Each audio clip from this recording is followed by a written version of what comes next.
Good morning, everybody. Thanks for tuning into the Capitalist Cast on this chilly President's Day. Joining me today is Tirzah Duren from the Commonwealth Foundation. And Tirzah, you're a policy analyst, correct?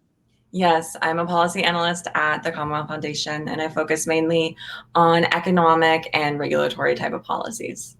Can you just give people a brief kind of 30,000-foot view of what the Commonwealth Foundation does and what you're all about? Yeah, the Commonwealth Foundation is a nonprofit organization right here in Pennsylvania, and we really work on transforming kind of free market ideas into public policy. And the goal is to create a state where all Pennsylvanians can flourish.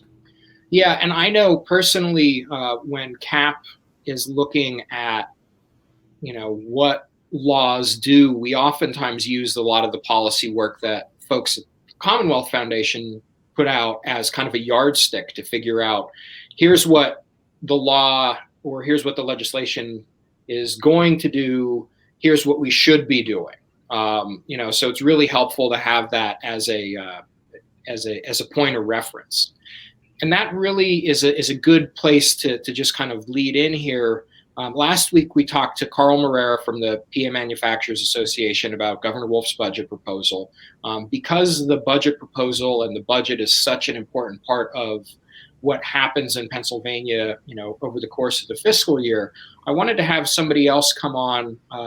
Thank you very much for coming and to talk about we'll talk about that a little bit more, the budget proposal itself, but also to really talk about what the budget should look like, what would be the best thing for Pennsylvanians. So can you give folks just a quick overview about the governor's budget proposal? Yeah, so the government's budget wasn't really that surprising. It was a lot of the things that we've seen in years before. He wants to increase spending and things along that line. But what was really surprising is he unveiled a plan of a massive increase in the personal income tax. And so when you look at a state that's really emerging out of a pandemic that's hit us hard economically, then it's really the last thing you want to be doing, which is to raise the income tax on people. And a lot of the things people don't realize is that the personal income tax isn't just personal. A lot of the businesses pay that tax as well. So you're really making it harder for them as well. Yeah, and that's a really good point. When people think about the personal income tax, oftentimes, they're just thinking about, this is my income tax rate. But a lot of businesses, small businesses in particular, the folks who've really been hit the hardest by the governor's shutdown orders and by the pandemic they're paying that same rate. So it's a 46% increase, a proposed 46% increase. So that is it's a massive shock to people who are already struggling. What was his proposal as far as where that money was going to go? The governor he unveiled a plan to invest, I think, about $3 billion in education. But what he didn't include in that is that the education system in Pennsylvania is funded. It's funded at higher levels than a lot of other states. And they have received about $3 billion in emergency aid. So it's not like they haven't been receiving funding and they haven't been receiving help during this pandemic and everything that's happened last year. So adding an income tax on the businesses that really are hurting and then trying to redirect that to an educational system that's already fully funded is really not the way that we want to rebuild our state coming out of 2020. Yeah, you bring up a good point, and it's oftentimes, we hear about the education being underfunded or schools aren't getting enough money. And in Pennsylvania, we're the ninth, if I'm not mistaken, the ninth highest level of per student funding in the country. So we're spending a lot of money between the pension system and the money that's actually going towards students. I just wrote a piece about this. It's about $20,000 a year per student, which is roughly the equivalent of a good college tuition. I mean, it's a lot of money that's going into the schools.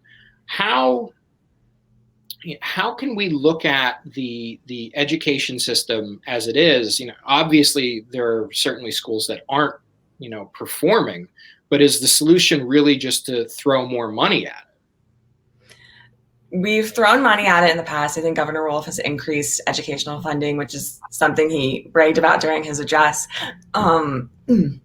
Most of his years, and it really doesn't seem to be working. And what we see right now is we see a lot of families that are struggling during the pandemic, struggling with virtual learning. It's not necessarily the best system for their children. And so here at the Commonwealth Foundation, we've been proponents of school and educational choice for a really long time. And what that means is that basically this funding that the state does or gives for education follows the children and not necessarily the school district. And for many children, their public school really is their best option. But for a lot of children, going to a private school or going to a charter school is the best option for them too. So when we talk about school choice, we're really just meaning that the children and their parents can decide what educational opportunities are best for them, and they're not stuck within whatever zip code whatever their zip code assigned them to. Yeah, it's fascinating because we've seen over the course of his administration, Governor Wolf really being, and not surprisingly, hostile to charter schools and private schools in terms of the types of regulations that he wants. And realistically, when you look at which schools during the pandemic have really been doing the best in terms of keeping on top of the kids being educated, it hasn't been necessarily the public schools. We've seen a lot, particularly parochial schools and other private schools have done a much better job of making sure that there's in-person learning happening. Part of that is because they're not constrained by having to argue with teachers' unions about whether or not kids can come back in. Yeah, when we're talking about school choice, we're really talking about the choice. And during this pandemic, a lot of parents and their children have taken alternative routes, whether that's homeschooling, charter schools, whatever it may be.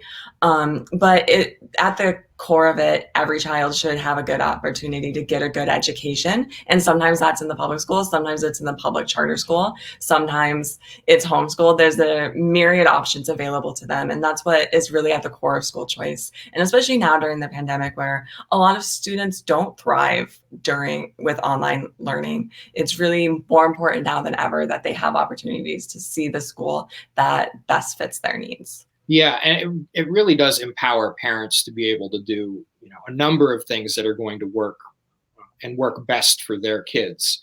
So, looking back at the budget, what else? What were some of the other items that were included in the governor's proposal? Some of the things that were really interesting to me is he suggested lowering the corporate net income tax. I think he said about by 25%. And that is honestly a really good proposal. Our current rate is almost 10%. It's like 9.99. And it's one of the highest in the nations. So as far as being competitive on our corporate tax rate, we're really not being competitive right now. But when you suggest lowering the corporate net income tax, and then on the other side, you suggest increasing the personal income tax, really what you're doing is you're lowering taxes for some businesses and then increasing the taxes for others. And he was actually suggesting increasing the taxes for most businesses. We have about a little over 1 million businesses in the state right now, and about 85% of them actually are paying the personal income tax. So when you look at the plan, it's not really cohesive because you have tax increases and tax cuts depending on what kind of business you are. And right now, a lot of these businesses are really struggling, and raising their taxes is not going to help them at all. Yeah, and you make a really good point. And in essence, what the governor's proposal would do is it would shift a lot of the tax burden from mega, like your biggest employers, and move it onto the backs of the smallest employers, as well as everyday people who pay the personal income tax rate. He also had a proposal in there about increasing the minimum wage, which again is hostile to small businesses. It's also, when you look at the research on it, that's really not good for low-skilled workers. Yeah, increasing the minimum wage, that's again something that he's proposed many years now. But you're absolutely correct. For small businesses, increasing those costs, especially if you have a really narrow profit margin, is detrimental in a lot of the ways. And it's a really interesting juxtaposition because we have the federal government, which is issuing, I think it's paycheck protection loans to help these small businesses meet these high costs of their payroll. And then on the other side, you have Governor Wolf, who wants to increase the minimum wage, which I think he wants to start it at 12 with a plan to reach 15 eventually, which would really burden these businesses. So from the federal level, we have acknowledgement that payroll costs are a real cost and burden. And then at the state level, you have a governor who's trying to increase those costs in businesses. And especially now coming out of the pandemic, when so many businesses have shut, the remaining ones are really struggling. It's not the time to add additional burdens on these businesses that are trying to employ Pennsylvanians. Yeah, and I know that at the federal level, the Congressional Budget Office looked at the proposal at that level to increase minimum wage. And what they found was nationally, it would cost something like, it would put 1.2 million people out of work, essentially. So those are real people, beyond beyond what's happened with the pandemic. You're going to have people just priced out of the labor market. Yeah, no matter what the law says, the true minimum wage is always zero. And what the CBO found is that, yes, some people will be risen out of poverty, but more people will lose their jobs. So it does hurt Pennsylvanians. And again, no matter what the law says, if you don't have a job, you don't have income. So it doesn't matter what the minimum wage is. Yeah, exactly. So we've talked about, what's bad in the governor's proposal. We can probably spend the entire time talking about what's wrong with it. How about, I know that the Commonwealth Foundation has put together a really nice roadmap of what would be the right approach. So let's move away from what's wrong. Let's talk about what's right. What are some of the policies that that you and the other folks at the Commonwealth Foundation would get Pennsylvania back on track? Yeah, we have a policy agenda that we have released, and it's called The Race to Rebuild. And it's really about how to jumpstart the economy, get children back in schools, and really come out of 2020 stronger. It's in four main parts. We have the Get Students Back on Track. That includes educational opportunities for everyone. We have a policy agenda that addresses healthcare. A lot of Pennsylvania healthcare got brought to the forefront in a really unique way this past year. And there are some reforms where we can make sure that our healthcare sector is always prepared, both during COVID and also in different times. Another plan is to fix a lot of the core fiscal issues and prevent tax hikes. And then last but not least, we have a plan to jumpstart Pennsylvania for small businesses to make sure that these businesses that have really been struggling this past year have a fighting chance moving on to the new year. So let's dive in a little bit into the second two that you mentioned. What would be, what are some of the details of those proposals that you folks have put out? So I'll start with our always prepared agenda. And when COVID first hit, what you saw Governor Wolf and honestly governors from all over the country really rushing to repeal a bunch of regulations on the healthcare sector, whether that was regulations about how many physician's assistants could be under one physician, streamlining a lot of the approval processes and things like that. And when you see governors who in the time of a crisis are rushing to repeal regulations, the implied reality is that regulations impede access to healthcare. And so we have quite a few plans. Many of them just include making permanent what Wolf has already done. There's bills for nurse practitioners to allow for independent practice within their scope of expertise. So not full independent practice, but within the areas that they're trained, that they can provide that primary care. And there's also stuff involving telemedicine. Telemedicine has become really essential during this pandemic. And there are policy ways that the government can really make it easier to streamline that and make sure that telemedicine sticks around even when we're no longer in a global pandemic. Yeah, and I think that's a great point that sometimes gets lost when we look at these regulations that governors and the federal government and the state government said, this is an emergency, we need to get rid of these regulations. it's really important to step back and take a look at it and say, well, why were they there in the first place? If these really aren't things that are necessary during an emergency, what were they really accomplishing? And I think you hit the nail on the head that it really did serve to making accessing healthcare less, making it harder to do. And I know that in particular, it's been helpful, as you mentioned, the telemedicine has been really vital for not only seeing physicians, but also for people who are struggling with mental health and addictions issues. So when we take a look at being able, or having providers being better able to serve their people, particularly in rural areas, some of this stuff should really just be no-brainers. Yeah, one of the biggest hindrances for telemedicine is just the fact that insurance and providers don't really know what they're doing with it.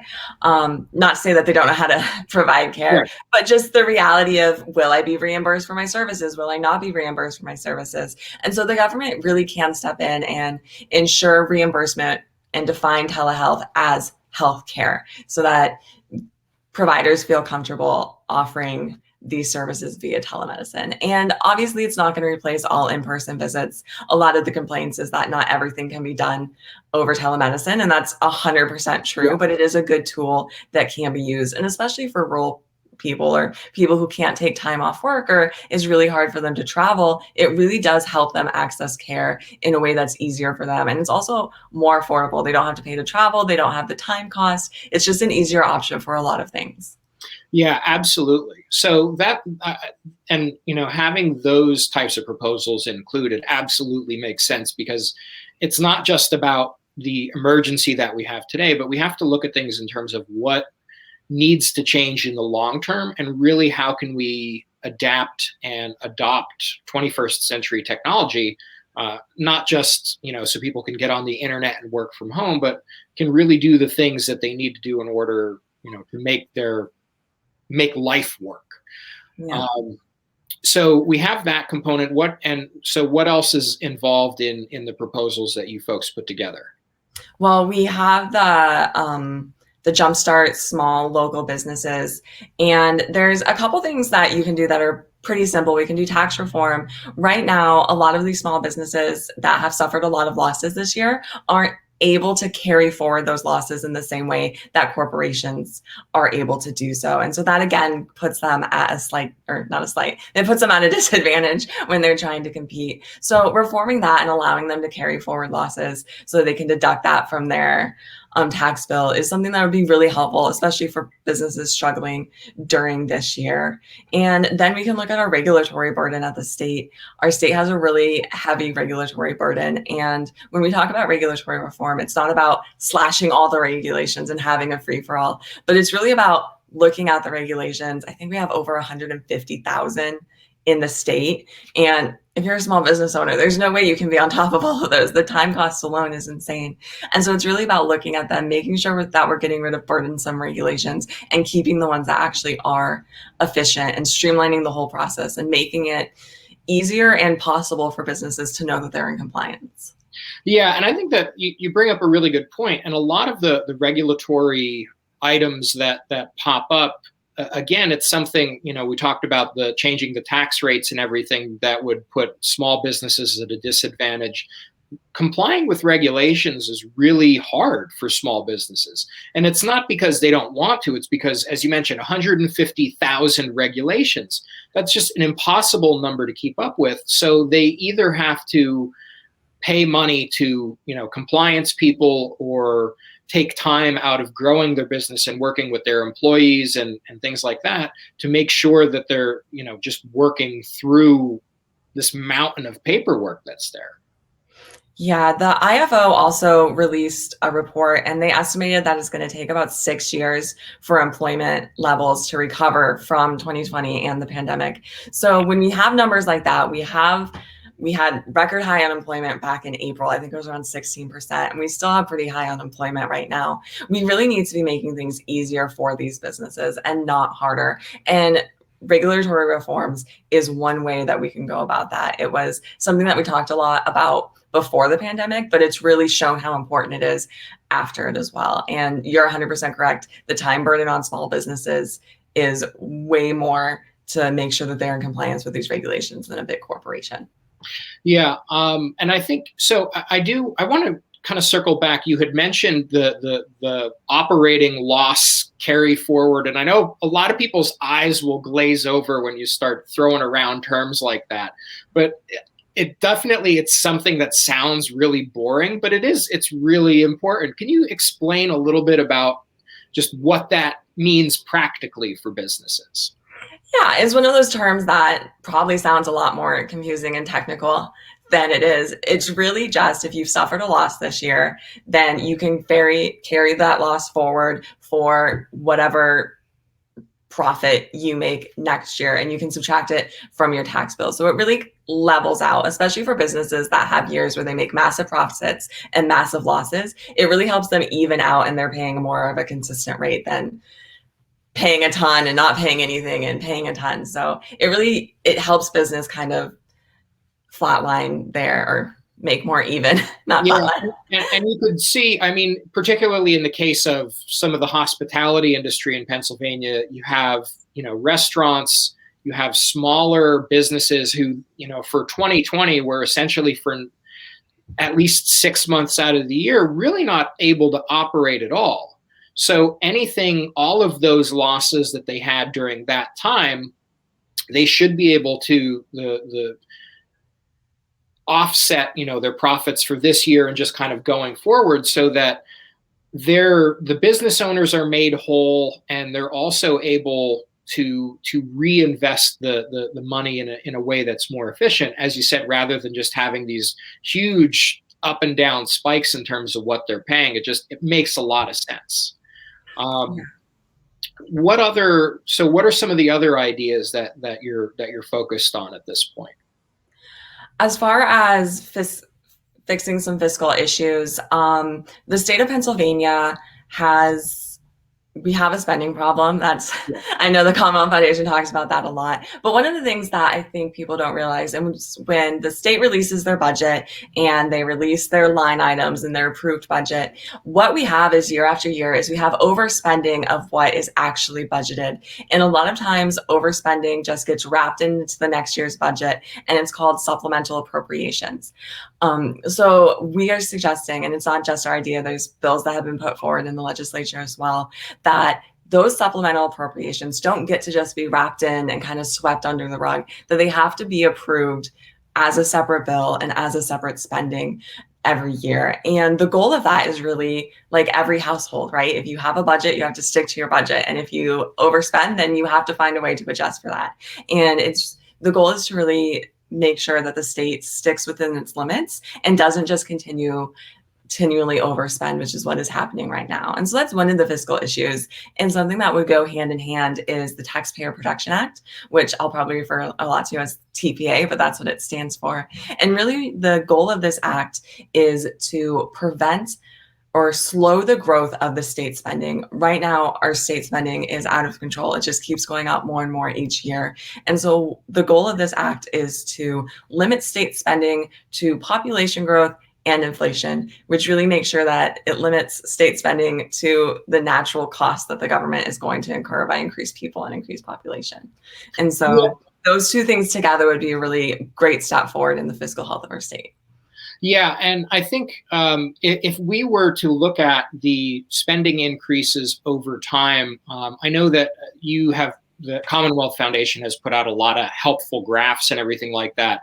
Do you remember, or do you know offhand what the difference would be if we would have had the TPA in place for the last 20 years versus what we have? Or 20 years is just arbitrary, but I know that you've put together a lot of comparisons. I'm just curious.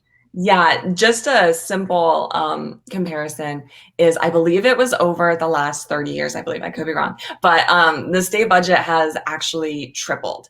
And even just during the Wolf administration, the budget has increased, I think about like 25 billion. And that works out to just under 2,000 per person. So these increases aren't just kind of arbitrary nickel and diming people here and there. They really are cumulative and they really do add up. And I mean, I would like an extra 2,000 every year. Like, I don't. Yeah. Like it's not nothing or accumulated. So when we're talking about overspending, we're really talking about something that impacts the people of Pennsylvania. And this out of control spending is what leads to more tax increases. And so when we're talking about controlling spending, we're not talking about cutting spending, capping spending, not funding our schools and roads. We're really just talking about making the government do what every family in Pennsylvania does, which is live within your means. Yeah. And it's really important to note when we talk about budgets in particular, Pennsylvania, the government, when they start their budget process, they don't use zero as the baseline. They use what they got last year as the baseline. And what's funny / scary is that in conversations that happen about spending and about budgeting, it's often, even when an agency gets an increase over the previous year's spending, if it's less than what they wanted, it's just deemed a cut. So there's a lot of language games and a lot of things that happen where the average public doesn't actually know, well, no, there really wasn't a cut to health and human services. They got an extra, fill in the blank $1 million last year, or over last year. And the other thing, and you bring up a really good point about the supplemental budgets, and that's one of the ways for people who aren't familiar with it. Let's say that you have, let's say that there's a government program or that has a budget of $1 million for a particular year, just because even numbers are easier to work with. So they had a budget of $1 million for last year. They really spent $1.2 million last year. So they spent more money than they were budgeted. When it comes to this year's budget process, they'll actually go in, get that extra $200,000, and then their increase will be based on the $1.2 million versus what they were budgeted in the previous year. So it's a way for government to grow in a way that is it's hidden. It's not as obvious that spending is increasing. And it's also, and this isn't necessarily just the governor, this is the General Assembly. They'll come in and say, well, we really only increased spending. We increased spending by 3% over last year. They didn't increase spending by 3% over the budget that was passed. They increased it by 3% over what was actually spent. So if you look at it versus the budget, we're talking about, a 7 or a 10% increase over the previous year's spending. So it's a way that a lot of this spending and the increases get hidden over time. And as you mentioned, the Taxpayer Protection Act, which would limit spending increases, really is a valuable tool in keeping that under control. It's just really important for people to understand that this budget process, this is your money. And yeah, it's a pain in the butt to try and figure out what is actually happening with it. But if you want to be involved, if you want to really have an understanding of where your taxes are going, this is no less important than spending, an hour or two a week following your favorite sports team. This is thousands of dollars that you are responsible for. So it's really great that the Commonwealth Foundation, and really vital the work that you folks do in terms of putting together not only the budgets, budget analysis and everything like that, but just the commentary and being able to help people understand where their money is going. We are just about out of time. Were there any other issues that we didn't have a chance to talk about? We can definitely get them in. Just to reiterate, the policy agenda from the Commonwealth Foundation, which is the Race to Rebuild, really focuses on helping the sectors that were really hurt or really strained during the pandemic, such as focusing on healthcare regulation, focusing on helping small businesses, not raising taxes on people while they're struggling, and then getting kids back to school. And those 4 areas are really key to rebuilding our state. Yeah, absolutely. Well, I want to thank you for coming on. If people want to learn more about the Commonwealth Foundation, what's your website address? It is the commonwealthfoundation.org. Actually, just Commonwealth Foundation, not the Commonwealth Foundation. You can also follow us on Twitter as well at Liberty4PA. Excellent. Thank you very much for taking time out of your day today. I really appreciate it. I know that the folks who tuned in live and also people who are going to come back and look at the broadcast later are really going to appreciate it. Again, thanks, Tirzah and the Commonwealth Foundation for all of the work that you do, and thanks for coming on today. Awesome. Thank you for having me. Absolutely. Enjoy the rest of your day, everybody. Bye.